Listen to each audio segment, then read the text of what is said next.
Hello po mga kabayan, kamusta po kayo? Sana po nasa maayos po kayong kalagayan. Ang inyong lingkod po, si Kamanong po ay nagbabalik po muli at tayo po ay magsama-sama magkomentuhan. Magumpisa na po tayo. Komentuhan po natin. Ito pong mga kinatawan, ito pong mga kinatawan ng mga komunista at ng mga terorista. Komentuhan po natin at kung gaano po kawawalang hiya ang mga taong ito di umano at nagagamit pa ang ating buwis at ninanakaw pa nila ang ating buwis di umano.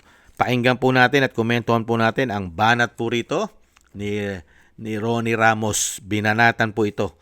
Ito pong mga komunista, mga kababayan. At pilit po na sila ang nag-i-impeach din sa Vice President. Saan ka nakakita? Grupo ng komunista, sila ang nag-i-impeach sa halal ng bayan, katulad ng Vice President, na pilit nilang nilalagyan ng issue ng korupsyon, samantalang sila ang nagpapasasat, nagnanakaw sa pera ng taong bayan. Hindi po ba? Umpisa na po natin pakinggan. At sasagot po ang abogado po ng Vice President na si Attorney Sheila Sison dito po sa kawalangian at kabalbalan nito pong mga terorista na ito. Umpisa na po natin. Sobrang daming itlog ang pangarap. Sino ka ba, Renico, para harapin ang Vice Presidente? Ang kinakatawan mo ay mga komunista. Sino ka ba? Isa ka lamang kinatawan. Ha? Kinatawan ng mga terorista dyan ho sa mababang kapulungan. Ng mga komunista. Dyan sa mababang kapulungan. Hindi naman tao bayan na nire-represent dyan. Sino ka para harapin? Kahit ako, hindi ako haharap sa iyo. Kung may kaso abogado ko lang paharapin sa iyo. Bakit? Sino ka ba? Pinasusuweldo ka lang namin. Ha? Ay, yung pera ninyo, saan nyo ginagastos? Tama. Di ba? Kaya relax ka lang. Ha? Hindi bagay ang iyong pa-cute-cute dyan. Basta, ka lang, relax ka lang. Ha?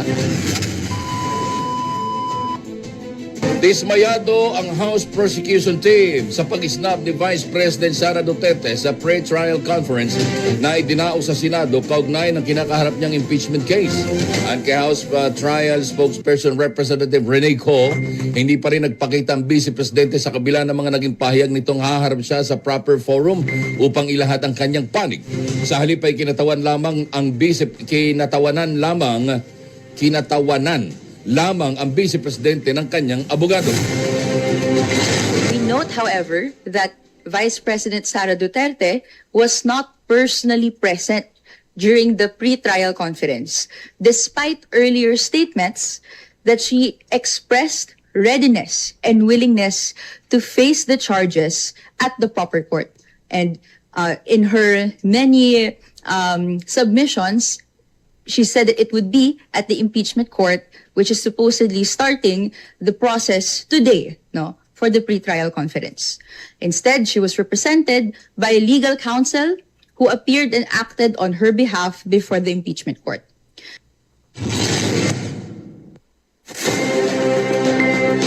Si Representative Reneco, kinatawan ng mga terorista dyan ho sa mababang kapulungan ng mga komunista.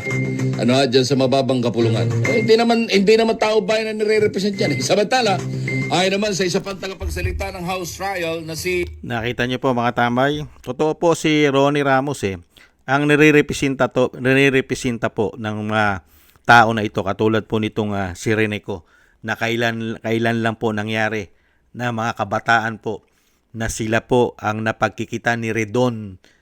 Sila ang napagkikita doon po sa mga larawan, doon po sa mga namatay, hindi po ba, na mga NPA sa kabundukan, mga kabataan ang naging biktima, may hawak na mga armas. Hindi po ba, ito po mga salot na ito. At pakinggan po natin si Attorney Sheila Sison kung bakit po hindi humaharap ang Vice President sa kanila, lalong-lalo sa sinasabi nilang pre-trial. Ito po, pakinggan po natin ang napakahusay at napakatalino na si Attorney Sheila Sison. Hindi po ito abogado ng mga komunista. Pakinggan po natin at panoorin. Don't judge the book by its What's important for us to understand at this point is that a mere presentation of supposed evidence before a committee that is not authorized to conduct trial does not really amount to proof. And the reason for that is really simple. It's because every evidence, whether it's something that you present in an ordinary case or in this case in an impeachment proceeding, must still survive scrutiny. And when does that happen? When does scrutiny happen? It happens only in a proper trial before a tribunal or a body that has jurisdiction to conduct trial. And that is something that the defense has been very clear from the very start. The reason why we had already stated that we will not be able to participate in a proceeding that we think is unconstitutional and goes beyond the powers that have clearly been identified by the Constitution to belong not in the House of Representatives or any of its committees, but in the Senate alone. While I respect the opinion of Representative Abante, I think he also knows, I'm certain that he is aware na ang tamang venue o ang tamang panahon para mag-conduct ng trial o para sagutin at magbigay kami ng ebidensya ang Vice Presidente ay hindi sa Committee on Justice. Ito ay before the impeachment court. Ibig sabihin sa Senado. Hindi naman ito I think this is something important that we all need to understand. Hindi maaari na sinasabi lang natin, dapat dito kayo sa komite, dito kayo sa komite.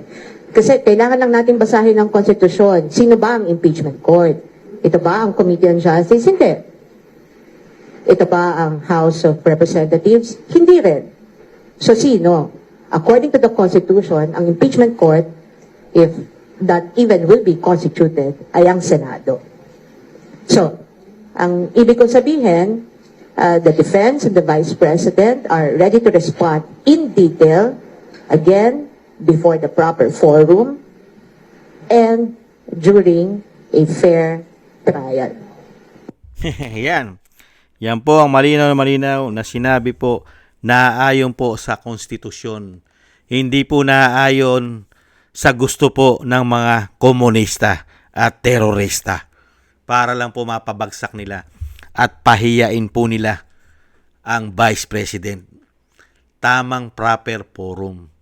Ang impeachment po, ang impeachment trial ay nagaganap po sa Senado. Hindi po rito sa mga komunista.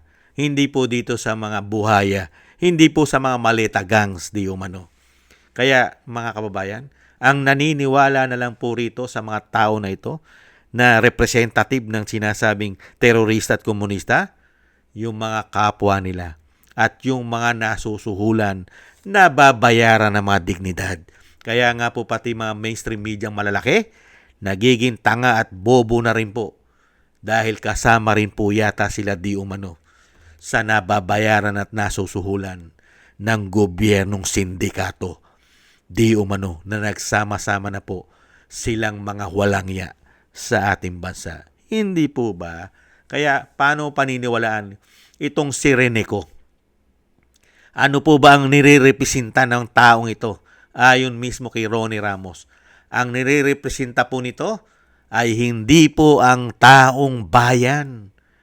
Kaya nga po nagtatanong din tayo Kahit po si Ronnie Ramos nagtatanong, saan napupunta ang buwis, ang pera na binibigay po ng taxpayer sa mga komunista na mga tagapaglaban o lumalaban sa gobyerno at nagpapabagsak sa gusto nilang pabagsakin katulad ng mga Duterte. Saan nila ginagamit ang pondo na galing sa ating buwis? At panahon na po mga kababayan, may panahon. Yung panahon ay gusto po nating matupad sa mga darating na panahon na itong grupo na mga congressman na mga makakaliwa ay kailangan na po sa tamang panahon na ito po mga tao na ito'y usigin, i-audit, alamin sa napakatagal na panahon, mahigit 30 years o mahigit 50 years na mga nanunungkulan nito sa ating bansa, saan napupunta ang pera ng bayan, ano po ang pinaggagamitan ng mga hayop na yan, mga kababayan. Kaya nga po ayaw na ayaw nilang manalo at maging presidente si BP Sara dahil lahat po sila malilintikan. Hindi po ba? Kaya nga nagsama-sama sanib puwersa, pati po ang tinatawag na lupin at bangag ng kanyang ate. Delikado rin pag naging Pangulo ang isang Duterte. Napakarami po nilang sasagutin at pananagutin sa ating bayan at sa ating mga Pilipino sa ginawa po nilang kawalangian at katarantaduhan sa ating bansa. Lalong-lalo po ito pong mga salot at nagpapahirap sa atin na mga terorista at makakaliwang grupo, komunista. Hindi po ba? Maraming salamat po kay Ronnie Ramos at siyempre po maraming salamat po sa napakahusay na paliwanag ni Attorney Sheila Sison. Lahat po ay naaayon sa ating konstitusyon, sa saligang batas at lalong-lalo po sa tamang proper forum. Hindi po tanga at bobo ang Vice President. Alam niya kung saan dapat niya ilabas lahat ng kanilang ebidensya na magpapatotoo na itong mga komunista at mga terorista at mga salot na ito ay puro po paninira lamang ang dala gamit pa ang pera ng taong bayan na walang pinatunguhan ng buwis natin ng mahigit 4 na taon o mag-4 na taon na paglilingkod nila. Puro pamumulitik at korupsyon na wala pong nagawang kabutihan sa taong bayan. Inuubos lang nila ang pera natin sa ganitong klaseng pamumulitik at pagpapabagsak sa mga Duterte na sila lamang ang makikinabang dahil ang kapangyarihan ay hindi na mawawala sa kanila kung sila'y magtatagumpay. Hindi po ba? Kaya wag na wag po tayong magbibigay ng simpatsya sa mga hayop na yan, lalong-lalo po sa tinatawag ni Ronnie Ramos na mga congressman, mga representative ng terorista at komunista. Wag na wag po. At iingatan nyo po mga kababayan. Doble ingat po kayo. Doble ingat po tayo sa ating mga anak. Lalong-lalo po pag nasa kolehiyo. Delikado po ang ating anak pag nasama po sa mga grupo na yan na mga salot at walang ya sa ating bansa na dapat po sa tamang panahon ay maabolis na po at tuldukan na po ang mga kasamaan at kawalangian ng grupong yan. Hindi po ba? Ingat-ingat po mga kababayan at ingatan po natin ang ating mga anak na hindi po matulad sa mga hayop na yan. Maraming salamat po sa nagusto po na ating tambayang mga kababayan sa YouTube at TikTok. At ganoon din po sa ating sa inyo po, sa mga nagbibigay po ng komento, like, share, and subscribe. At sa mga patuloy na nagsusubscribe, shoutout po sa inyong lahat. Mabuhay po kayo. Thank you po sa inyong lahat, mga kababayan.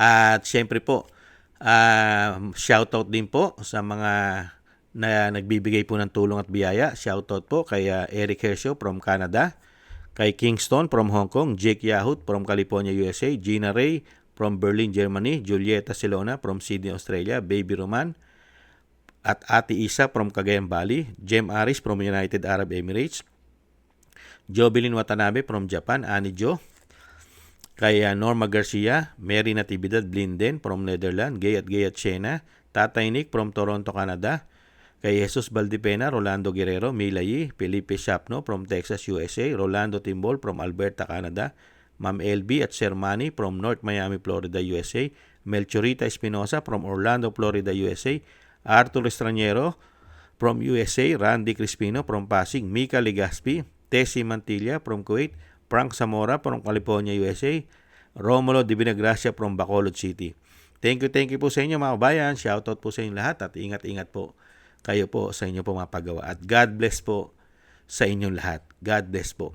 At syempre po, taste lang po tayo mga kabayan. Konting taste na lang po. Paalam. Bye-bye.